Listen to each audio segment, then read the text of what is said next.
The one in New York City called Dolly, an original musical, will open here in Nashville, and today at Belmont University, Dolly Parton helped announce the 4-week run. Country music legend Dolly Parton just added 3 more Guinness World Records to her long list of accomplishments. The Queen of Vitality, Dolly Parton may not be the same person she used to be, but as she gets older, new information about her goals has caused people all over the world to wonder if she's still going after them.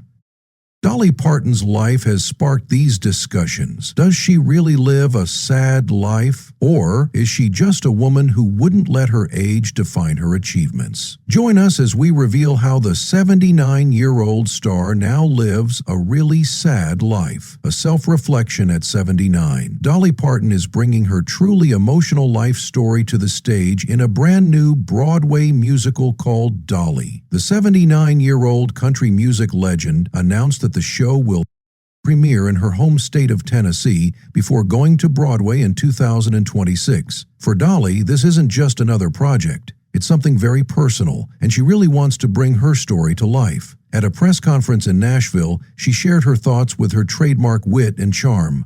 "Well, I ain't getting any younger, but as I tell my husband, I ain't getting any older either," she joked, making everyone laugh. But she also showed the real Dolly. She said, "I've always wanted to see my life turned into a musical, and I wanted to be the one to make sure it was done right. I don't want to wait until I'm gone and have someone else decide how my story should be told." Dolly's journey has been nothing short of extraordinary.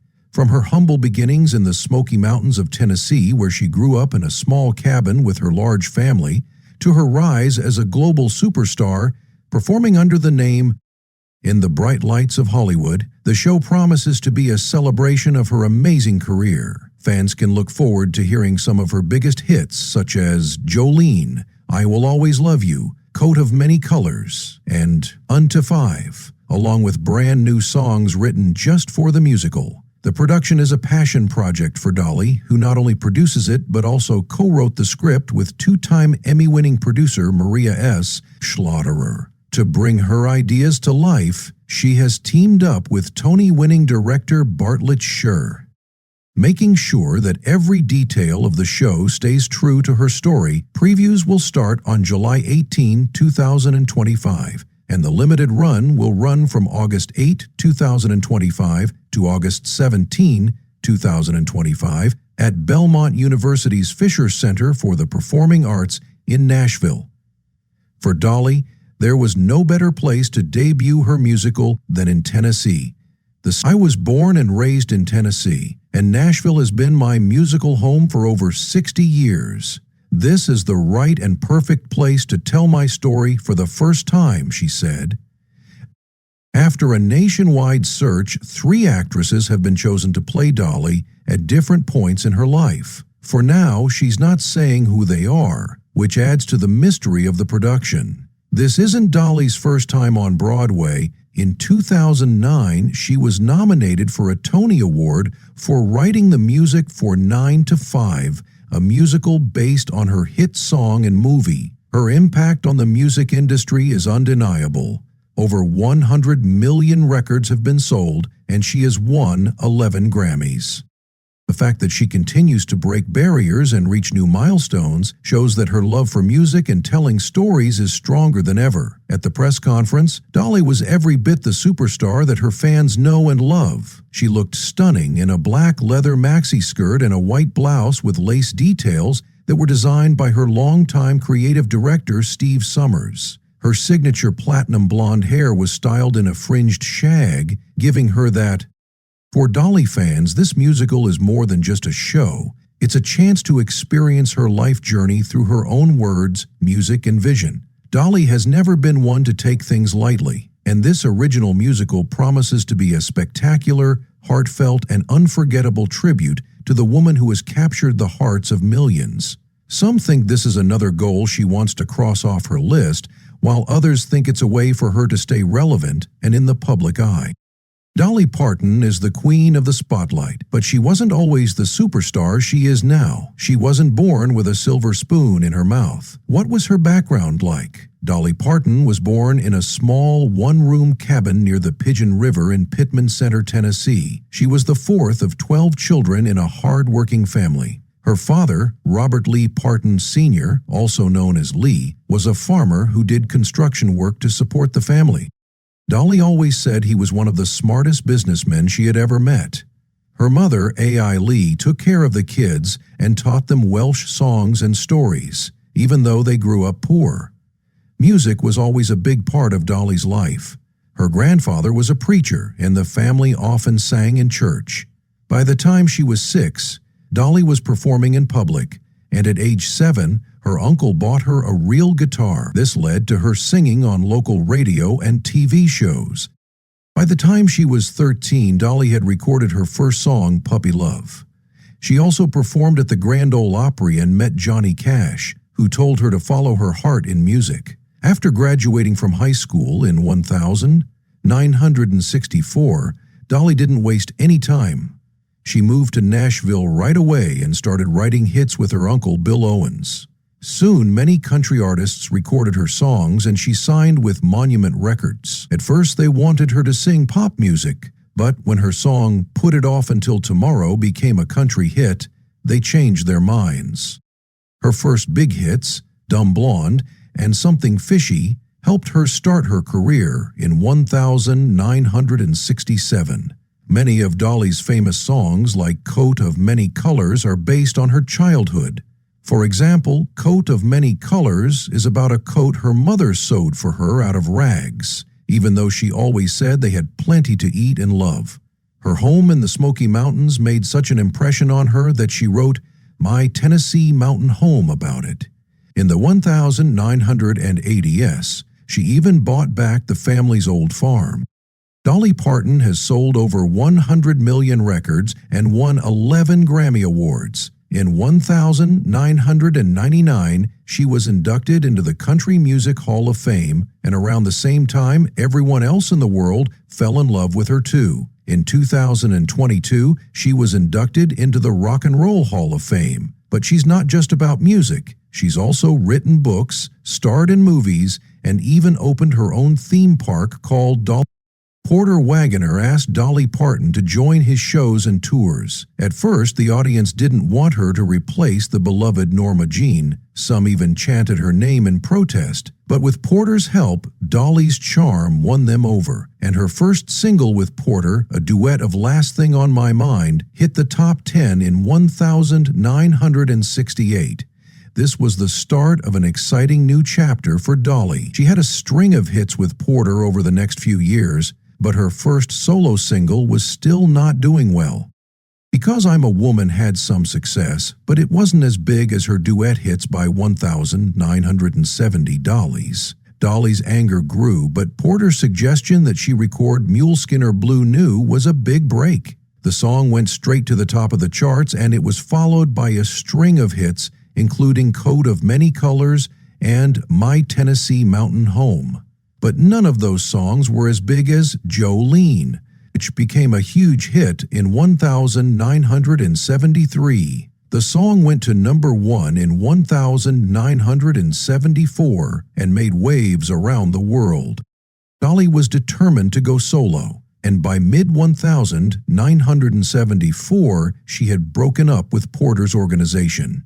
Their last duet concert was in April, but they stayed in touch professionally until 1975. It was during this time that she wrote, I Will Always Love You, a very personal song about her breakup with Porter. When Elvis Presley's manager wanted to record it, she wouldn't give up half of the publishing rights, a decision that earned her millions of dollars in royalties that year. Dolly had 3 children. Between 1974 and 1980, Dolly's music reached a wider audience. She still had hits in country music, but her songs were also being covered by artists like Olivia Newton-John and Linda Ronstadt, showing that she was becoming a major crossover star. Her albums became more pop-oriented, especially Here You Come Again in 1977, which became her first million-seller and top 10 pop hit. She kept climbing the charts, scoring more number 1 hits She had #1 hits with songs like 9 to 5 and Starting Over. She even starred in the movie 9 to 5, which was a huge hit and earned her a nomination for an Academy Award for Best Original Song.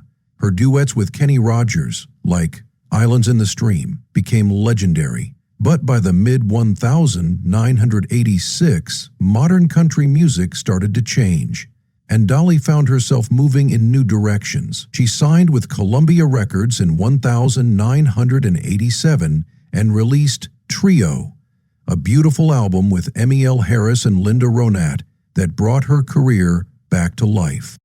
In the 1990s, Dolly won multiple Grammy Awards for albums like Halos and Horns and The Grass is Blue. Her career stayed steady with new hits like I Will Always Love You, which she re-recorded as a duet with Vince Gill. Her music crossed genres, with albums that covered everything from country rock to pop standards. Even as music styles changed, Dolly's star continued to shine, and she became a timeless figure in the business. She was inducted into the Country Music Hall of Fame in Dolly kept busy in the 2000s and 2010s by putting out new albums, going on tours, and keeping her strong presence in pop culture. She even got a second Academy Award nomination for her song Traveling Through, which was featured in the movie Transamerica.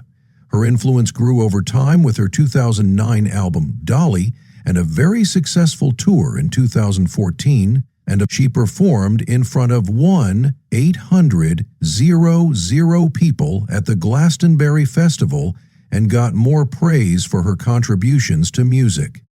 Dolly Parton is a living legend who continues to inspire fans all over the world. In early 2022, she was nominated for a spot in the Rock and Roll Hall of Fame, which she initially turned down because she thought the hall was only for rock legends. However, she changed her mind when she learned that it accepted artists from all genres and said she'd accept the honor if she was chosen. In May, the announcement came that Dolly Parton would be joining the iconic group. On November 5, 2022, Dolly was officially inducted into the Rock and Roll Hall of Fame, but her journey didn't end there. In October 2022, she said in an interview that she was stopping touring, but she still did some live shows. As the year came to a close, she co-hosted NBC's Miley's New Year's Eve party with Miley Cyrus, adding her signature charm to the celebration. But 2023 would bring even more surprises. On January 17, 2023, Dolly would surprise everyone again. Announced she was working on a brand new project, a rock album called Rock Are the World Teddit. The lead single, World on Fire, came out on May 11th and quickly went to #1. The album, which was a collaboration with music legends such as Paul McCartney, Ringo Starr, Elton John, Sheryl Crow, Miley Cyrus, and Lizzo, was released on November 17th and was a huge success, debuting at #3 on the Billboard 200 and becoming Doll's highest-charting solo album to date. It dominated both the country and rock charts. The album went to the top of the album's charts, and Dolly's magic was also heard on the soundtrack of the movie 80 for Brady, which came out on January 20th, 2023. In 2018, the FBI recognized Parton for her work in disaster relief. Parton has also given to Vanderbilt University Medical Center, especially for pediatric cancer treatment.